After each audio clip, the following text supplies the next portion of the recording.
Welcome everybody to BooLeeTV.com. I'm Boo Lee, and we're talking about crack cocaine. How did Boo Lee wind up flipping the script? Because at first, I'm gonna have to sit down and talk to you about this. At first, crack cocaine was using Boo Lee.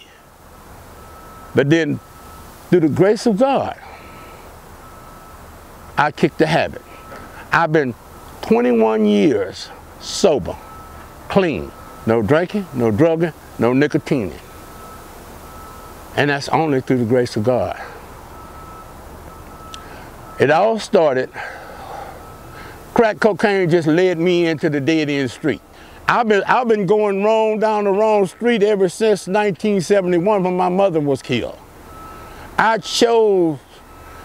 When I chose to go down the wrong street because I wanted to feel better and sleep better at night. I started taking trees, which was trees to help me sleep at night. And then from then on, when I started working in radio in 1971, I started smoking marijuana.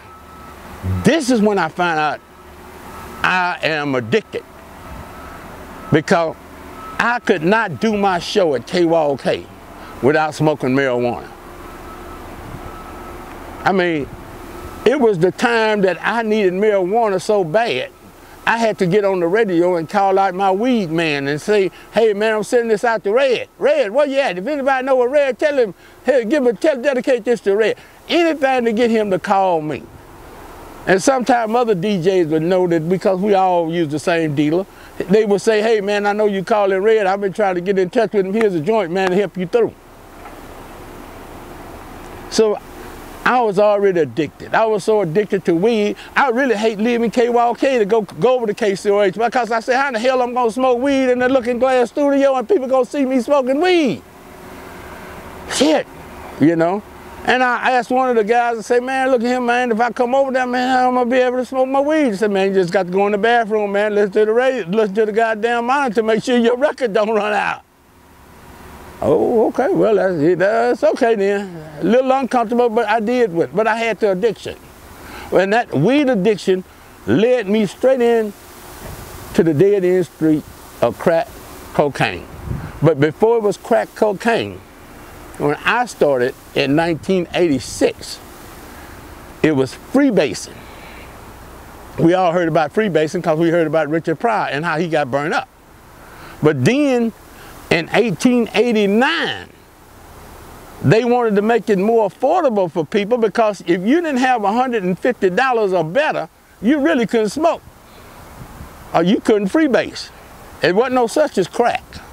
So what they decided to do, when I say they, the chemical people and the drug people that's out there handling the product, they split it down. They say splitting it down how? They gave you so much cocaine and they gave you so much speed, and they made it into a rock form, and it became to be crack. But when it was freebasing, it was all cocaine. All you did is cook the cocaine and it freed itself from the base, and you got a smokable thing that you could smoke through a pipe. But then when crack cocaine came, all it did was free the base. Instead of you getting cocaine now, you're getting speed. That's why people walk up and stay up all night long and walk the streets all night, because it's the speed. It's not the cocaine. It's the speed in it. So anyway, I'm back into my addiction.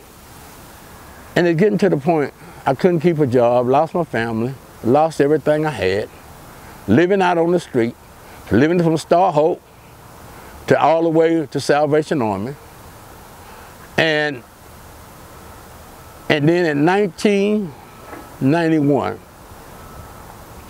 I got busted out here in Southwest Houston on Club Creek. And when I got busted, it was the Jump Out Boys, what they used to call them back in the day. They started out on Channel 26. And Jump Out Boys came in and raided the house, and now it was with some crack cocaine. At this time, it's freebasing, have gone out.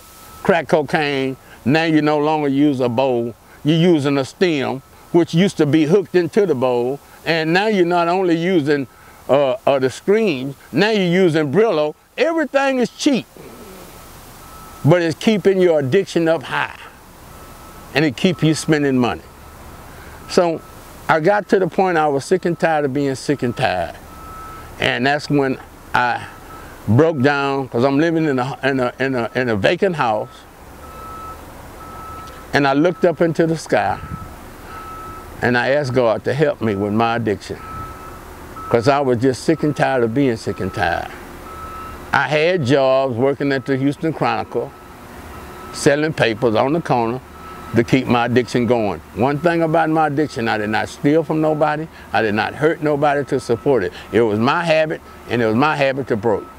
It was my habit because I picked up the habit, therefore it's my habit to break. So I can't break this habit alone, I need my God to step in. And that's when I looked up in the clouds of June of 1993, and I said to myself, God help me, I need help. And a big old cloud came across the moon. It was a full moon. It said, do what's right. And I said to God, what kind of answer is this? Do what's right. And I just said, that ain't the answer I'm looking for, God. And then a cloud came across the moon again, like an instant replay. Do what's right.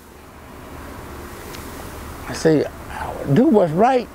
I think I'm doing right now. What is I'm doing wrong?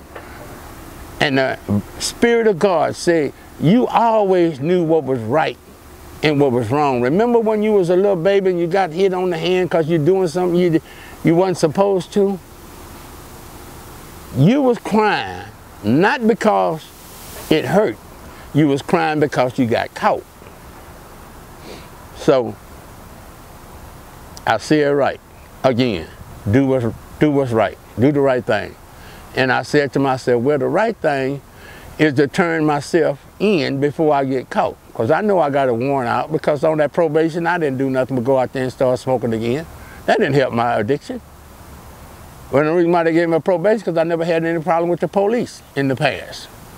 So I went and turned myself in. And when I turned myself in, the police, the sheriff department, said, how you know you got a warrant? I said, yeah, I got a warrant. I said, go around the corner, make sure, because a lot of people come down here and say they got a warrant, and they don't. I went around the corner, turned myself in, he told me the same thing. And I'm getting, man, damn, man. I'm turning myself, I'm saying to myself, man, I know I got a warrant, man. He said, well, give me your driver's license then. Man, I gave him my driver's license, he punched that driver's license, his license number up, he got from behind that counter, that desk with his handcuffs and with his gun up. God damn, man, I'm in the police station. Put your head behind your back. Man, this dude even shackled my ankles. I said, God damn, they didn't do this kind of shit when they busted me. So anyway, I get up on the floor, and little did I know, God had angels waiting on me. And when I got up on the floor, immediately I got to be a trustee.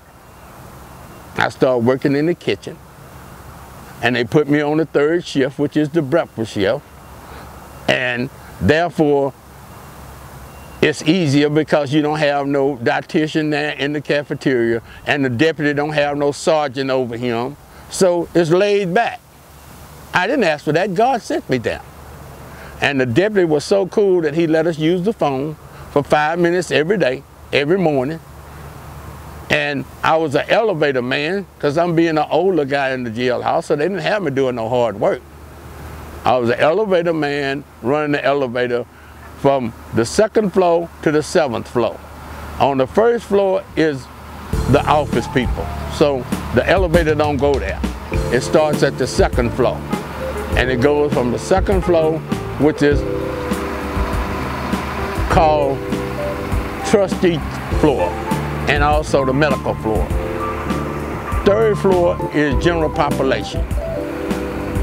4th and 5th is general population. That means drug dealers, possession people, people who steal cars, burglarize people. They on 3, 4, and 5. On 6 is aggravated people.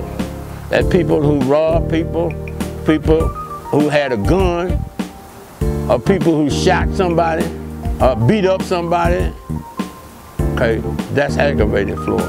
And then on the 7th floor are for people who have raped somebody and people who have killed somebody. They live in an individual tank. They do not live with the rest of the inmates. 7th and 6th floor are mostly what they call segregated tanks. I mean, each person got their own place. They don't mingle in like the 3rd, 4th, and 5th. So I went to all those floors every day with the trays for the trustees to feed the inmates. And after our shift ended at 6 o'clock, I'm an inmate now. But from midnight to 6 o'clock in the morning, I'm a trustee.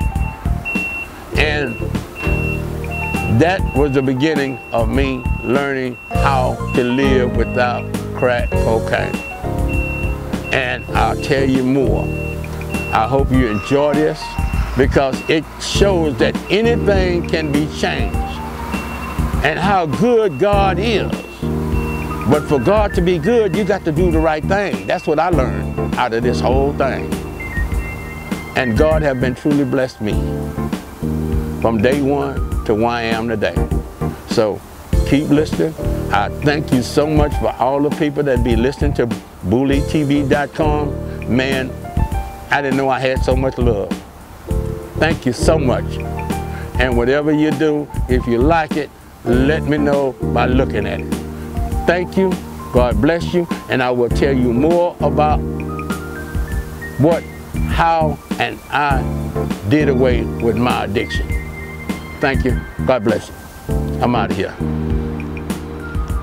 Oh man, I really hope y'all enjoyed this. Thank y'all so much for everything y'all have done for me. Not only from Miller Junior High School to Jack Yates to an adult at KYK. Thank y'all so much. God bless.